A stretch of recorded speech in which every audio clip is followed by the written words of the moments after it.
Sorry, I wasn't able to produce a paper, so I'll take only maybe five minutes here.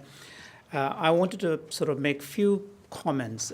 One of which is, I had the opportunity to respond to the first speakers, and my own work also involves, sort of participating in this interface of Buddhism and science.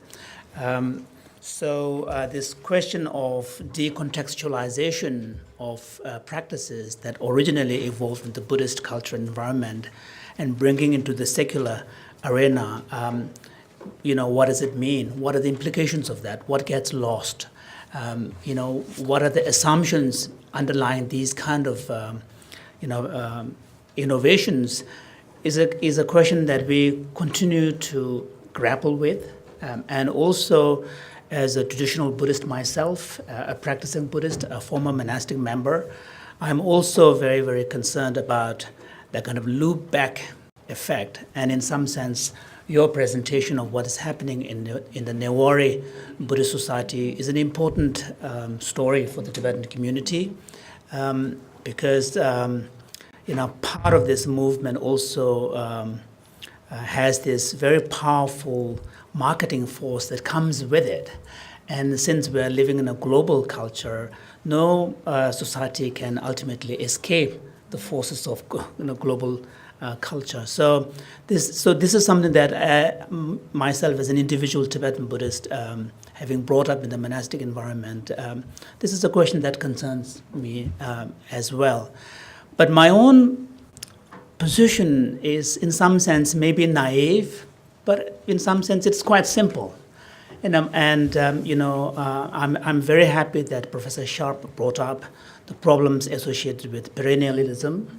I'm not a perennialist, but at the same time I do believe that Buddha's teachings, like many other teachings of great spiritual traditions, were not really meant to any particular cultural specific group of people.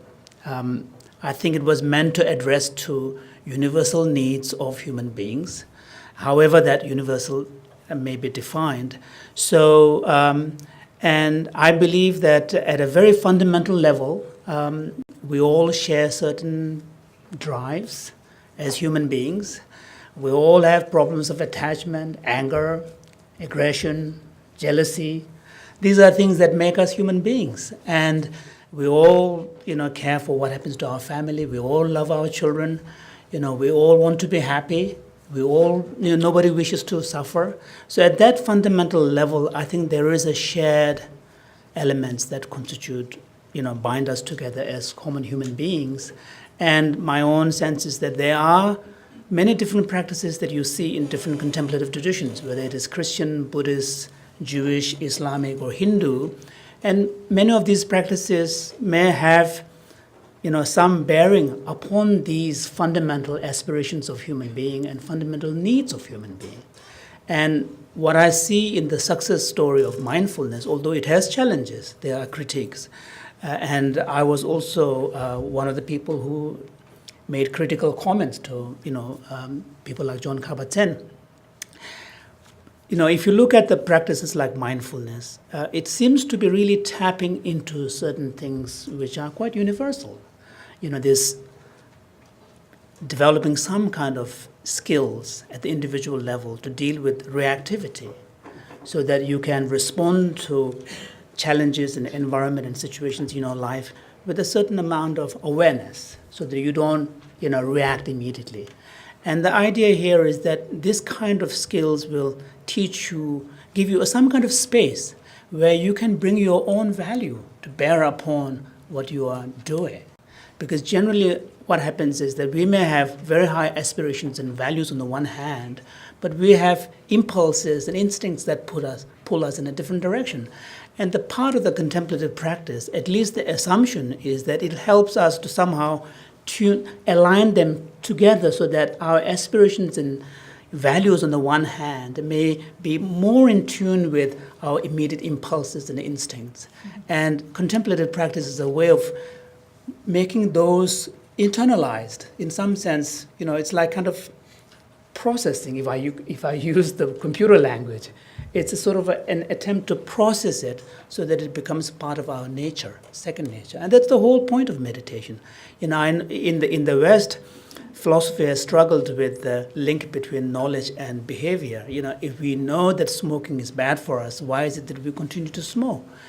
Now, the Greeks have come up with this notion of weakness of the will. It's because of there is no strong will. The classical Indian answer to this is because the knowledge hasn't been integrated into the personality of the person, so that if knowledge remains just a pure intellectual knowledge, then its impact on behavioral change is not that great. But on the other hand, if you are able to integrate the knowledge, then it becomes part of your second nature. Then what you know can be translated into your behavior. So this is where the contemplative practice comes in. So something like mindfulness practice, although I'm aware that sometimes even the presenters of mindfulness practices, on the one hand, wants to argue that this has nothing to do with Buddhism, it is secular, but at the same time, they want to argue this is the essence of the Buddha's teaching. And I've often told them that you cannot have it both ways. It's either secular, or you want to say this is the essence of Buddhism, therefore it's a Buddhist practice. You can't have it both ways. And my own work at Stanford has involved in developing a secularized protocol for cultivating compassion based upon Tibetan Buddhist meditation practices, primarily lojong, mind training practices. And when we developed this, we were very, very conscious of the need for cultural sensitivity. For example, in the Stanford model, there is no meditation on recollection of your all beings, recognition of all beings as your mother, because that already presupposes a belief in rebirth. So there are things like that which have been completely stripped out, but then it has been replaced by something that would perform the same kind of function within that steps or practices. So people like, there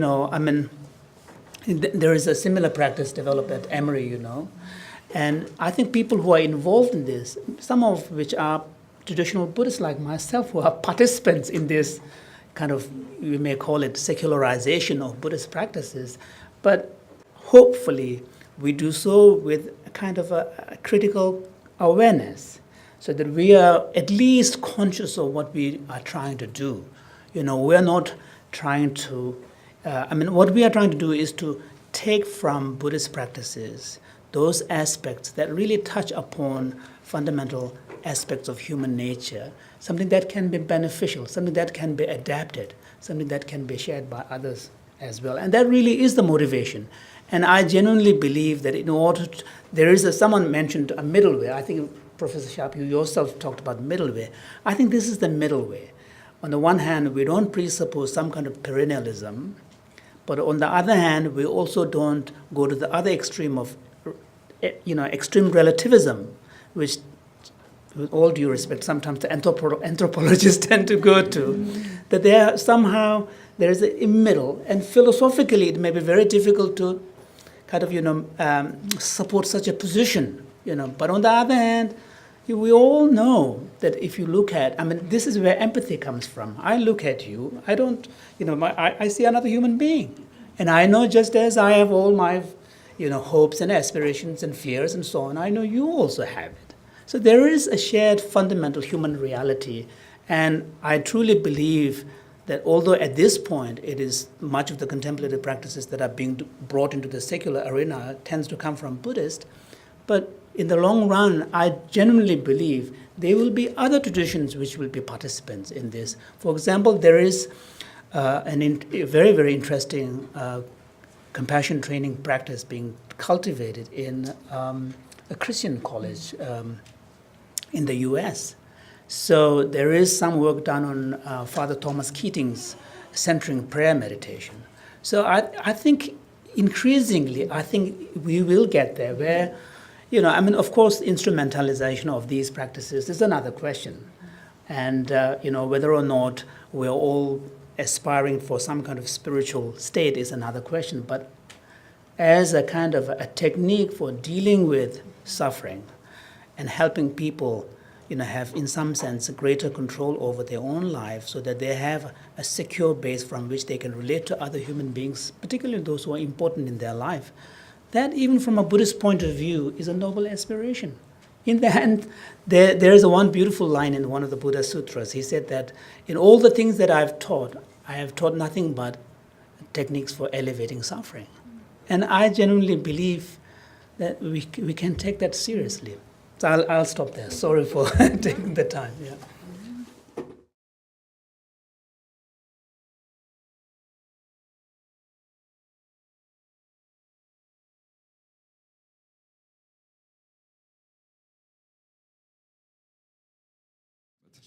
Well, actually, you've anticipated the where the paper goes. I mean, you saw how much I was reading so fast, trying to pack so much into just 30 minutes.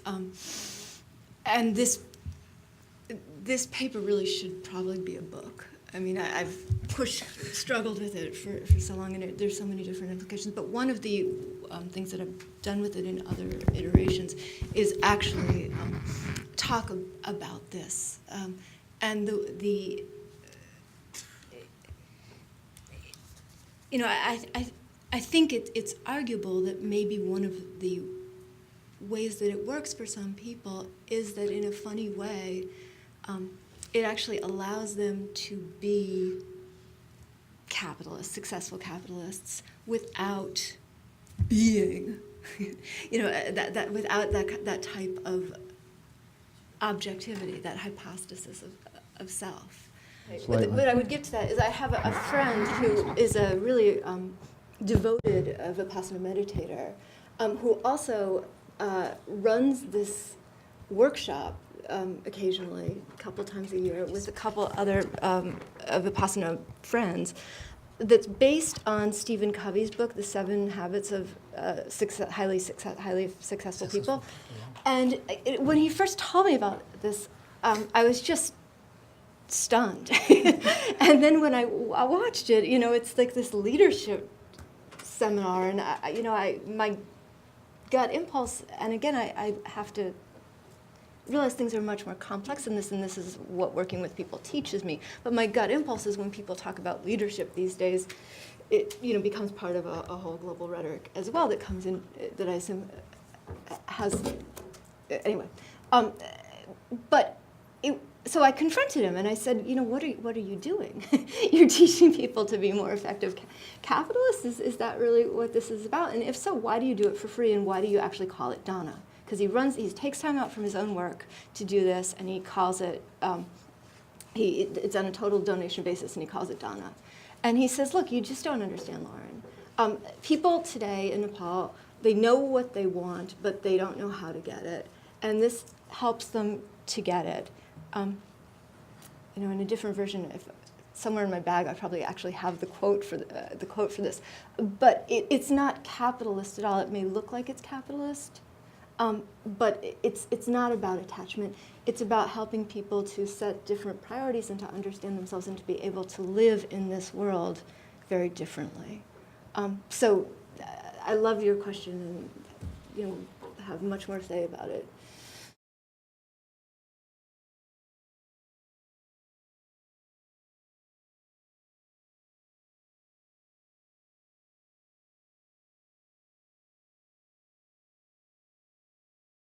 No, thank you for the question. Actually, that is not actually deviating from the Naikan practice, but as we all know, 30 minutes is quite short, and I was trying to get some of the basics of the Naikan practice, but some of the Naikan clients come from the environment where they have been raped by the brother.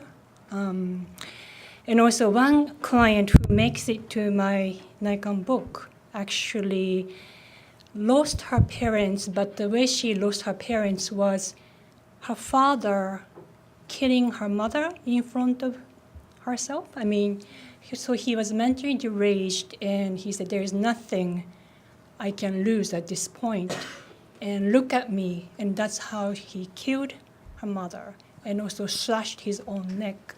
So there are many examples of these examples. Then Naikan practitioners clearly acknowledge when you start the first person you conduct Naikan, then do not choose a person you have incredible difficulties. This case, somebody who is close to you and somebody who actually caused harm because hurdle is too high, and that is not the safe thing to do. So start the Naikan with somebody that you have a sense of affinity or you received some kindness. So what Naikan doesn't do is actually the premature forgiveness. Yeah. So with this client who tried to do Naikan in relation to the father who actually killed her mother, so she actually wanted to try because that has been causing her so much trouble. She couldn't, and a practitioner said, move on to somebody else.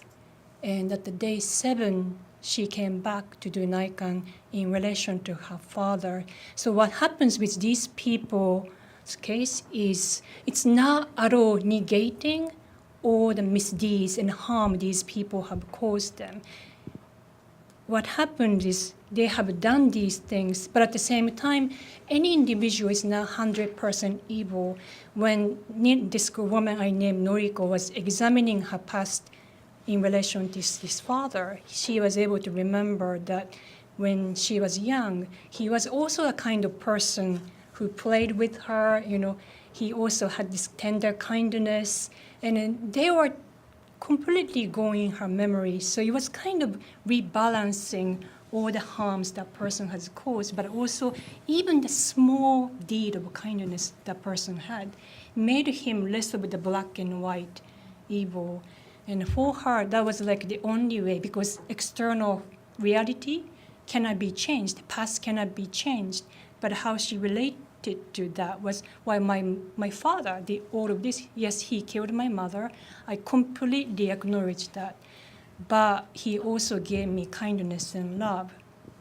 So he was a person who was mentally confused and he wanted to have happiness, but he did these things. So that's kind of how she managed to get the sense of forgiveness. But for these people, that of course the process is much more thorny, and as you said, some people tend to remember trouble they caused to others more intensely than others. So, there I was talking about for many people, that's the tendency. But yeah, that's it. But thank you for addressing this issue, because that's a quite important actually issue. And when you hear about the Naikan practice, that could be really misleading. Oh my goodness, this is horrible. Just remembering all the bad things you have done to other people, you'll be depressed. And maybe that's suited for Japanese people who are masochistic. They are all about feeling bad and indebted. So, well, thank you.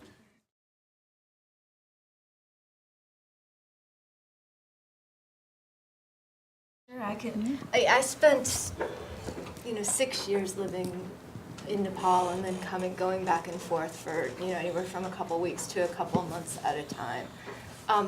So the question that you raise is sometimes called one of autoethnography, or the sense is, do you get pushed to autoethnography? The questions of sort of universal experience, which I think are very real questions, notwithstanding, methodologically, I'm not comfortable with that from my own research. So doing this meditation was in fact very, very important, and in order to understand what people were telling me, but I lived with people in many, many, many contexts and talk to them all the time about all sorts of things. And most of what I work with, although you didn't, I guess, hear it so much in this presentation where you got the authoritative voice of the teacher, but it's deeply, deeply informed by hearing the ways that ordinary people, monks, nuns, but particularly lay people, because it's a particularly lay movement, think about their lives in general and reflect on it. For myself, as you said, methodologically speaking, cultural anthropology methods are pretty simple, as many of you may know. Interview, but not like a questionnaire kind of interview. It's called something non-structured or open interviews. Basically, it sounds like us sitting and listening to the person's story and the participant observation. Basically, these are probably two pillars what makes cultural anthropology supposedly somewhat distinctive. So when I began my research on Nikon, so I was quite sure that I have to be a client and experience Nikon on my own before I start hearing too much things about Nikon, so that might affect my interpretation of the practice. So I did that. And as you said, something like contemplative practices are quite different from certain kind of cultural practices where anthropologists can do this participant observation, meaning you are sort of participating but also observing at the same time. So it's sort of you are partially inside but partially outside. But my experience from doing Nikon was with the topic like contemplative practices, I advocate the full immersion. You have to participate fully because otherwise you are neither doing this contemplative practice. You are analyzing already what this practice is about. So I would say full participation, and then perhaps suspend this analysis until you complete this kind of participation part, and then you can do analysis by interviewing other people. Also, what I realized the benefit of doing that was before Nikon, Nikon people, former clients, practitioners talk about Nikon in certain ways, such as Nikon is a way to happiness, which I had one way of understanding what that might mean, superficial level of happiness. And what people say started making much more sense because you have your also personal experience. They're like, what they're saying actually means this in a kind of, lay peoples or the people who have no experience of Nikon might understand. So I felt my task as an anthropologist was retranslating these Nikon vocabularies or terms, expressions into something that may make a little bit better sense to the readers. Yeah. The other thing I would add, if you're thinking about doing this kind of work, is at least at the Goenka Vipassana centers, it's all volunteer labor. So I can go there and stay for 2 weeks or 2 months or however long I want as a volunteer. And there's a lot of discussion that happens at the center in that context, also about concrete problems that come up for students and things like that. So, being a part of the institutional structure is a very useful field site for doing this kind of work.